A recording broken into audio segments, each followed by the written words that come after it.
যেই নারীকে নিয়োগ দিলে আমার 5 ঘন্টা কাজ করে 8 ঘন্টার স্যালারি দিতে হবে, ওই নারী কর্মীর আমার দরকার নাই।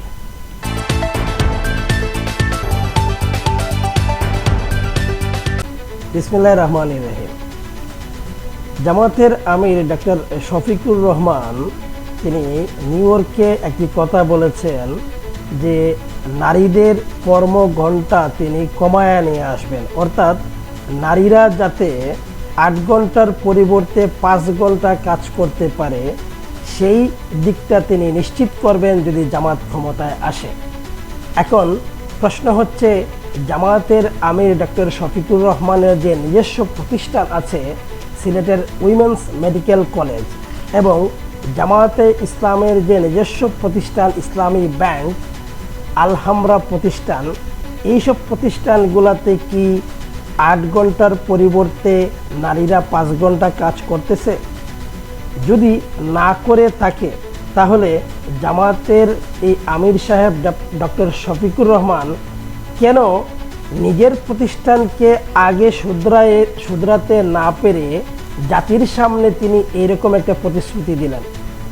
ওনার তো উচিত ছিল যে আগে উনি ওনাদের প্রতিষ্ঠানে এই নিয়মটা চালু করবেন, তারপর জাতির সামনে প্রতিশ্রুতি দিবেন। তিনি সেটা না করে তিনি জাতির সামনে বলে ফেললেন যে নারীদের কর্মঘণ্টা তিনি কমায়া নিয়ে আসবেন।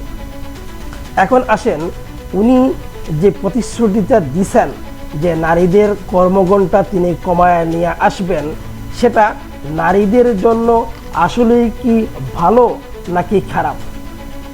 যদি ধরে নিই জামায়াতে ইসলাম ক্ষমতায় গেল, ক্ষমতায় যাওয়ার পরে ওনারা নারীদের কর্মঘণ্টা 8 ঘন্টার পরিবর্তে 5 ঘন্টা করে দিল। এখন প্রশ্ন হচ্ছে, আপনারা জানেন বাংলাদেশের গার্মেন্টস সেক্টরগুলোতে লক্ষ লক্ষ নারীরা 8 ঘন্টা কাজ করার পরেও ওভারটাইম আরও 1-2 ঘন্টা কাজ করেও তাদের জীবিকা নির্বাহ করতে পারে না। এমত অবস্থায় জামায়াতে ইসলাম যদি সরকারি নির্দেশনা জারি করে যে মেয়েরা 5 ঘন্টার বেশি কাজ করতে পারবে না, তাহলে ওই নারীরা 8 ঘন্টা 10 ঘন্টা কাজ করেও যেখানে তাদের জীবিকা নির্বাহ করতে পারে না, সেখানে 5 ঘন্টা কাজ করে কি তাদের জীবিকা নির্বাহ করতে পারবে? এখন আসেন, যদি জামায়াতে ইসলাম সেটা আইন করে বলে যে 8 ঘন্টার টাকা ঠিকই দেওয়া হবে কিন্তু মেয়েরা 5 ঘন্টা কাজ করবে, অর্থাৎ 5 ঘন্টা কাজের বিনিময়ে 8 ঘন্টার পারিশ্রমিক দেওয়া হবে। সরকারি নির্দেশনা জারি হলো, সরকারি ডিপার্টমেন্টগুলো, সরকারি যত প্রতিষ্ঠান আছে সেই প্রতিষ্ঠানে সবাই সরকারের নির্দেশ মানবে। কিন্তু প্রশ্ন হচ্ছে, বেসরকারি খাত আছে যেটা বাংলাদেশের 65% প্রতিষ্ঠান প্রাইভেট প্রতিষ্ঠান, সেই প্রাইভেট প্রতিষ্ঠানে 65% মানুষ কিন্তু বেসরকারি চাকরি করে। সেই বেসরকারি প্রতিষ্ঠানগুলোর মালিক কি সেটা মেনে নেবে যে নারীরা 5 ঘন্টা কাজ করবে আর 8 ঘন্টার স্যালারি তাদেরকে দিতে হবে?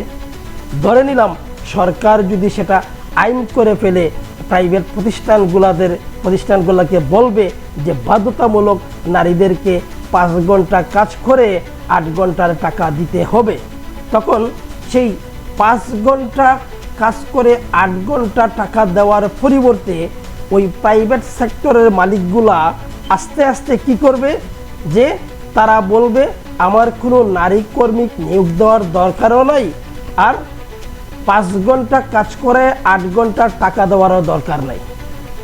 একেবারে চিন্তা করে দেখেন, আপনারা জানেন কিছুদিন পর পর ঢাকায় গার্মেন্টস সেক্টরগুলোতে কিন্তু শ্রমিকদের ন্যায্য পাওনা নিয়ে কিন্তু অনেক গণ্ডগোল হয়, মালিকরা কিন্তু টাকা দিতে চায় না। যেখানে ন্যায্য টাকা দিতে চায় না সেখানে যদি সরকার তাদের উপর চাপায়া দেয় যে 5 ঘন্টা কাজ করে নারীকে 8 ঘন্টার বেতন দিতে হবে, তখন প্রাইভেট সেক্টরগুলোর যে মালিক আছে সেই মালিকগুলা আস্তে আস্তে নারী কর্মীদেরকে ছাঁটাই করতে থাকবে এবং তারা বলবে এই নারীকে নিয়োগ দিলে আমার 5 ঘন্টা কাজ করে 8 ঘন্টার স্যালারি দিতে হবে, ওই নারী কর্মীর আমার দরকার নেই।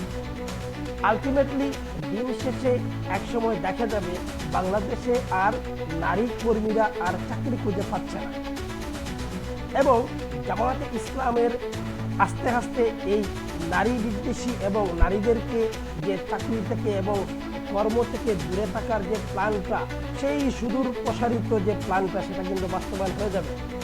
কারণ জামায়াতে ইসলাম তাদের গঠনতন্ত্র এবং তাদের নীতিমালায় এটা নাই যে নারীরা চাকরি করবে, নারীরা কাজ করবে। তাই অতি সকৌশলে তারা এই সিদ্ধান্তটা নেবে যে যাতে করে আস্তে আস্তে প্রাইভেট সেক্টরগুলোতে যাতে কেউ নারী কর্মীদেরকে আর নিয়োগ দিতে না পারে। যখন নারী কর্মীদেরকে কেউ নিয়োগ দিবে না, চাকরি দিবে না, তখন অটোমেটিকলি নারী কর্মীরা কিন্তু আর চাকরি করতে পারবে না। এটাই হচ্ছে জামাতের সুদূর প্রসারিত পরিকল্পনা। তারা এখন নির্বাচনী স্বার্থের জন্য এইসব যে প্রতিশ্রুতি দিচ্ছে, এটা শুধুমাত্র আওয়ামী বয়ান। আওয়ামী লীগ কিন্তু নির্বাচনের আগে বলেছিল 10 টাকা কেজিতে চাল খাওয়াবে এবং ঘরে ঘরে চাকরি দিবে। এই জামাত কিন্তু এইরকম কিন্তু প্রতিশ্রুতি এখন দিতে আছে। কারণ এই প্রতিশ্রুতিতে ওই নারীদের ভালো হচ্ছে না খারাপ হচ্ছে, সেটা একটু গভীরে চিন্তা করলেই আপনারা বুঝতে পারবেন যে জামায়াতে ইসলামের এই যে নারীদেরকে যে নিয়ে যে প্রতিশ্রুতি দিছে, এই প্রতিশ্রুতিটা কতটুকু ভয়াবহ রূপ নিবে যখন তারা ক্ষমতায় আসবে এবং যখন তারা এই আইন চালু করবে এবং যখন নারীরা আস্তে আস্তে চাকরি পাবে না, বেকার হয়ে যাবে, তখন তারা বুঝতে পারবে যে আসলে এই সিদ্ধান্ত কতটা আত্মঘাতী এবং কতটা মারাত্মক ছিল।